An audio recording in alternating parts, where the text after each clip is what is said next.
Hi, I'm going to be showing you today how to prepare risotto and cook it really well. So risotto basically can be divided into three sections. There's brodo, which is the broth, which you can see over here, which we actually cook and we warm it up prior to cooking.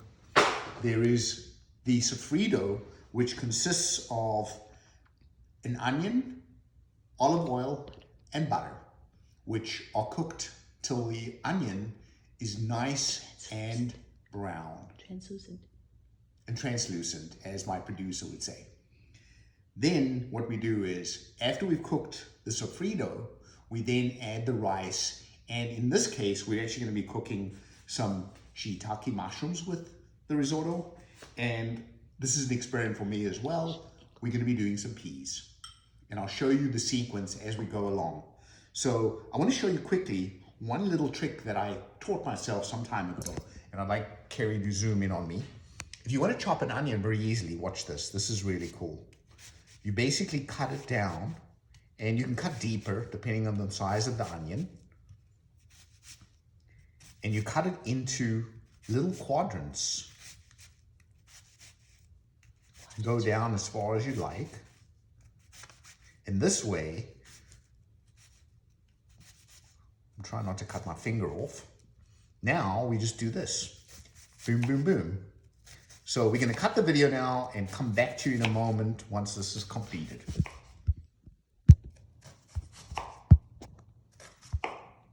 Part 2. Here he is, Julian the chef. Hi folks, I'm back again.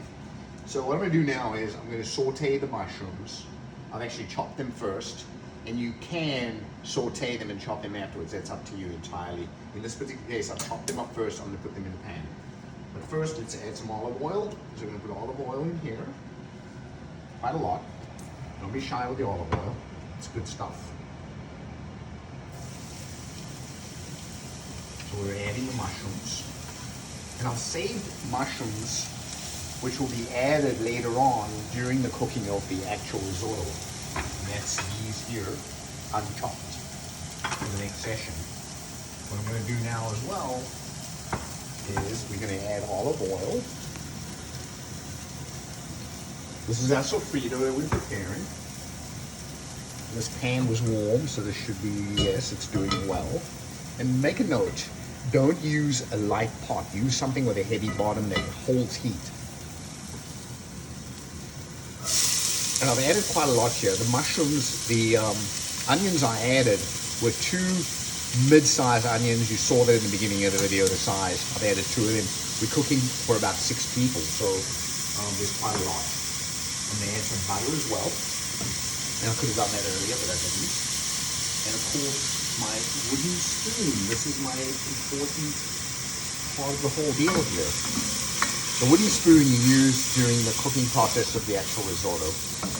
And I've probably used a little too little olive oil. I'm going to add some more olive oil here. I would say you're going to add about 1/4 cup. And it depends on the number of people you're cooking for. Remember, if you add too much olive oil, it's not a problem. It'll just be tastier. So we get that going. And keep an eye on the sofrito. You don't want the onions to get turning brown. You want them just to become translucent and well cooked so they cook through. And now we're going to go to a break and we'll be back. Hi folks, we're back. So we're going to add just take a quick peek in here so we can see what's going on.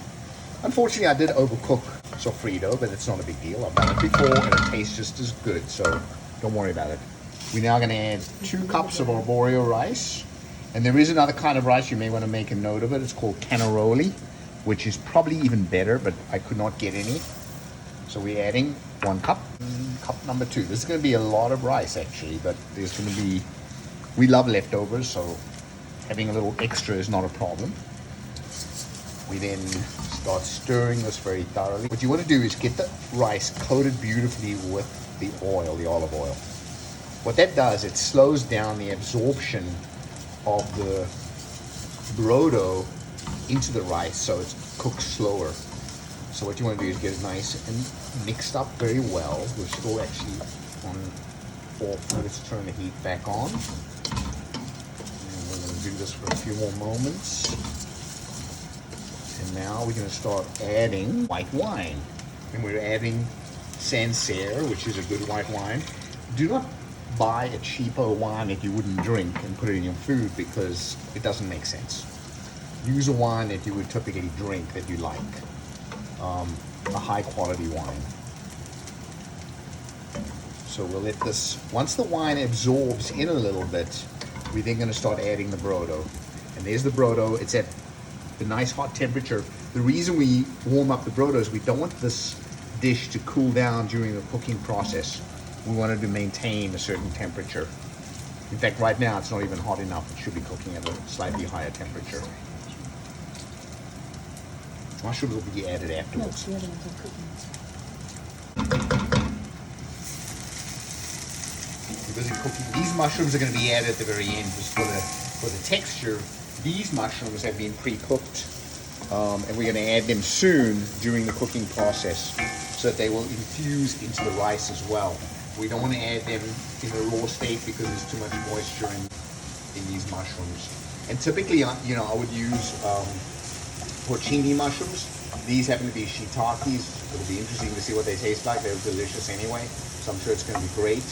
And we'll let you know later on in the video. So we'll come back in a few. Thank you. Okay. So now we've already added the mushrooms, and you can see the white wine has been absorbed. It's already looking a little bit drier. We're now going to add our brodo. Just keep doing the video. Come on. Use something to get the brodo into the rice.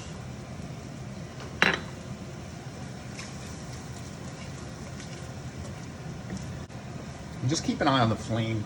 We got a good flame down there, so we're good. Some people do put a lot of the brodo in the risotto and then they'll put a lid on. I personally don't like to do that. I like to let it cook off. So I will be adding and watching it all the time. And it takes about 30 minutes roughly to cook.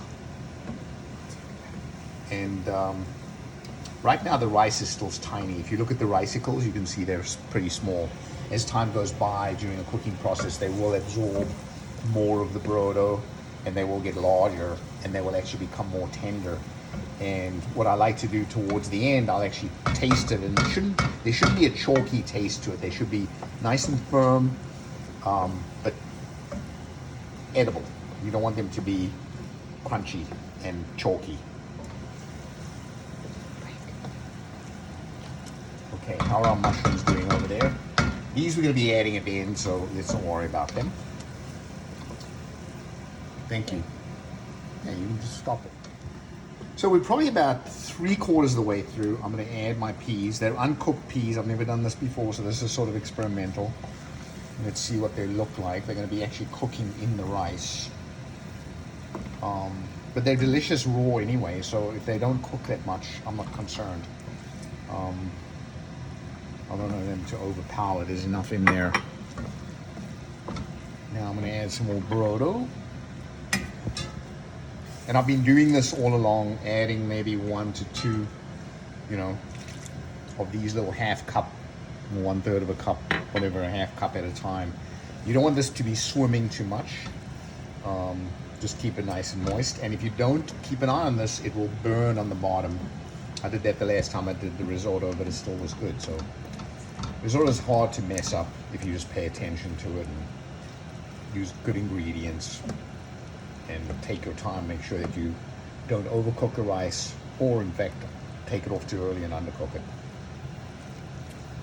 Okay, so there are the shiitake mushrooms ready to be added on. We're going to add those at the very end, and more for a textural flavor than to add flavor to the actual dish, because the chopped mushrooms that we added earlier on have been cooking with the rice almost all along from the get-go. So they will have infused into the rice. So anything that's being absorbed by the rice during the cooking process is going to add that flavor. The peas probably not so much, because I've added them more towards the end. Now's a good time to do a little tasting. If you look at the rice, I can tell it's still not ready. And you just take a couple. definitely not ready. We got quite a long way to go. It could be as much as 20 minutes. We're gonna add more brodo. Hi folks, we're back. So I've added the large mushrooms. I just added them. And now I'm adding some butter. And we're at the very end. I'm gonna stir this up until the butter melts. And then the piece de resistance is Parmigiano Reggiano, cheese from Italy that's grated fine and ready to put in. And then obviously when you serve the dish, you put a little bit on the table so people can add more. But this adds a salty flavor to the dish. We unfortunately did not use salted butter. So the reliance on salt is going to come from this cheese. And I'm going to add the cheese right now. I'm adding quite a lot of it. I'll probably save a little bit to add later. Let's stir this all in. The butter's almost melted in. And this is definitely not a low-calorie dish. So if you're watching your calories, just eat less of it. And go to the gym next day. That would be my advice to you. But this will be delicious, I can assure you. And it's actually ready to be served right now. So we're going to turn this off. We don't want any more heat. And it's ready to be served. So let's grab a plate. And here we go. So depending upon, typically in Italy, this is served as what we call the primo piatto. So you'd have risotto and then you would have a second dish. In the US, a lot of people may just have this as a main course, which is what I sometimes do. So why don't we just have a little taste now and see what it's like.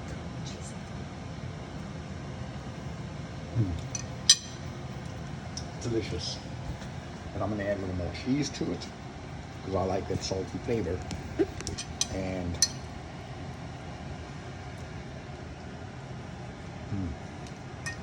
it's amazing, amazing. Here's to the chef.